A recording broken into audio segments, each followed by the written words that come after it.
Light house එකේ Facebook page එකට ගොඩක් අය ගොඩක් ප්‍රශ්න තියෙනවා. ඒ වගේම මෙන්න මේ වගේ කමෙන්ට්ස් අපි දැකලා තියෙනවා. සමහර වෙලාවට ගොඩක් වෙලාවට page එක කරා වීඩියෝස් වලට content වලට වැටෙනවා. ඒ හැම කෙනෙක්ම අහන එක ප්‍රශ්නයක් තියෙනවා. ඒ ප්‍රශ්නේ තමයි refugee ඉන්න අපිටත් ගයක් ගන්න පුළුවන්ද? එහෙම නැත්නම් ඔයාලා කියනවා වගේ වීඩියෝස් වල කියනවා වගේ refugee ඉන්න කෙනෙක්ට පුළුවන්ද ඇත්තටම ගයක් අරන් දෙන්න ලයිට් හවුස් එකට කියලා තමයි ගොඩක් කට්ටිය ඒ විදිහට අපිට කමෙන්ට් කරලා තියෙන්නේ. ඇත්තටම පුළුවන්ද refugee ඉන්න කෙනෙක්ට ගයක් අරන් දෙන්න? අනිත් ආයතන වලට කොහොමද කියලා දන්නේ. නමුත් ලයිට් හවුස් අපිට පුළුවන්. අපි ඒක ක්‍රියාවෙන්ම කරලා පෙන්නලා තියෙනවා. ඇත්තටම මම ඉතාලියේ ඉපදුනේ. ඒ වුණාට පොඩි කාලේ ලංකාවට ගියා නවතින්න. ඊට පස්සේ මට ඩොකියුමන්ට්ස් කැන්සල් වෙලා ආයෙ ඇවිත් මට රෙෆියුජි දාන්න වුණා. එතකොට මට හිතුණා කවදා හරි මම ඉතාලියෙන් ගයක් ගන්නවා කියලා. රෙෆියුජි නිසා ටිකක් ඒක හිතින් ඈත් වෙලා තිබුණා. ලයිට් හවුස් ගැන දැනගත්තට පස්සේ හර්ෂය ඔෆිස් එකට ඇවිල්ලා හම්බ වෙලා කතා කරද්දි එයා ඩොකියුමන්ට්ස් චෙක් කරලා කිව්වා ඔව් කරන්න පුළුවන්. මේ ගොඩක් අමාරු ප්‍රොසෙස් එකක් ඒත් කරන්න පුළුවන් කියලා කිව්වා එයාලා. ඒ වචනේ තමයි මෙත් එක්කනකම් එයාලා රැක්ක. ඇත්තටම මම කවදා හරි ගයක් ගන්නවා කියලා හිතපු මතේ මට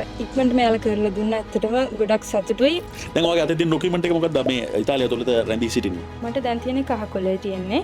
කමිෂන් එකට මං ගියා. කමිෂන් එකටත් මම හිතනවා මං ගත්ත එක මට ගොඩක් ලොකු ප්‍රයෝජනයක් වෙයි කියලා. රිෆියුජි එකේ කහකොළේ තමයි ඇත්තම නතාෂාට මේ වෙනකොට එයාගේ අතේ තියෙන පර්මිෂන් සෝජෝන් එක. මේක ඇත්තටම කරේ කොහොමද? මොකද ගොඩක් අය තිබ්බ අභියෝගයක් තමයි කියනවා වගේ කරන්න පුළුවන් කියලා. කියන්න පුළුවන් හැමෝටම. හැබැයි කරේ කොහොමද? ඒ වලට එක්තරා විදිහේ නීති රීතිය තියෙනවා කරන්න පුළුවන්. ඔෆිස් එකේ අපිව හම්බ වෙන්නේ. ඒතර අපි සම්පූර්ණ විස්තර ටික දෙනවා කොහොමද කරන්නේ කොහොමද වෙන්න පුළුවන් කියලා නීති රීති අනුව අපි වැඩ කළා. පොඩි බයක් තිබුණා. ඒත් අම්මා විශ්වාස කරා අනිවාර්යෙන් හර්ෂය කිව්ව නිසා ගන්න පුළුවන් වෙයි කියලා. ගේ ලියනකම් ඇත්තට මට ගොඩක් බයෙන් හිටියේ මම මොකද රෙෆියුජි හින්දා බය හිතෙනවා. ඉතින් ඒ පස්සේ මට ගොඩක් සතුටුයි ඇත්තටම කියන්න වචන නැහැ. ඉතින් අපේ Facebook එකේ අපේ අනිත් සෝෂල් මීඩියා අපි දාලා දිනවා රෙෆියුජි දිනවල කරන්න පුළුවන් කියලා. ඒ සීමිත කාලයක් පමණයි. අපි දන්නේ නැහැ කවද නිකන් පුළුවන්ද?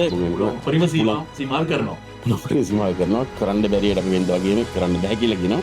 කරන්න පුළුවන් වැඩ කරන්න පුළුවන්. ඒ වගේම කරන්න පුළුවන් කිව්වා අපි මේ කරපු සාක්ෂිතා මෙතන. ඕක කෙනෙක්ට මෙහෙම හිතෙන්න පුළුවන්. හරි අරන් දුන්නා තමයි. හැබැයි මේක 100% නීත්‍යානුකූලමද? අපි මේ මුතු එක පාස් කරන්නේ. නැත්නම් පාස් කරන්නේ බැංකුවේ. බැංකුවේ සල්ලි එන්නේ කොහෙන්ද? සෙන්ට්‍රල් බැංක් එකේ. සෙන්ට්‍රල් බැංක් ඔෆ් ඉතාලියගෙන් තමයි සල්ලි පාස් කරන්නේ බැංකුවට. ඒතර හිතන්නකෝ සෙන්ට්‍රල් බැංක් එක පාස් කරයිද මෙයාගේ ඩොකියුමන්ට් රයිට් එක. දැන් නිසා එතන මේකට උත්තරේ තියෙනවා. උත්තර දෙනවා ඉතාලි දෙයක් නෙවෙයි.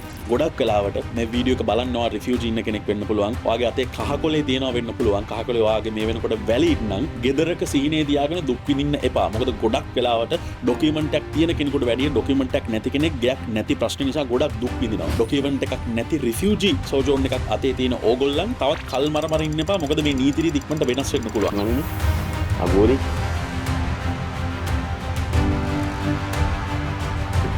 රිෆියුජි එකේ කහකොළේ ඔයගොල්ලන්ගේ අතේ තියෙනවා නම් ගයක් ගන්න තැන් වල පස්සේ ගිහලා දුක් විඳින්න එපා. ලයිට් හවුස් එකට එන්න. රිෆියුජි ඕගොල්ලන් වෙනුවෙනුත් ලයිට් හවුස් සූදානම් ඔයගොල්ලන්ගේ නිවාසයක සීනේ සැබෑ කරන්න. ජය වේවා.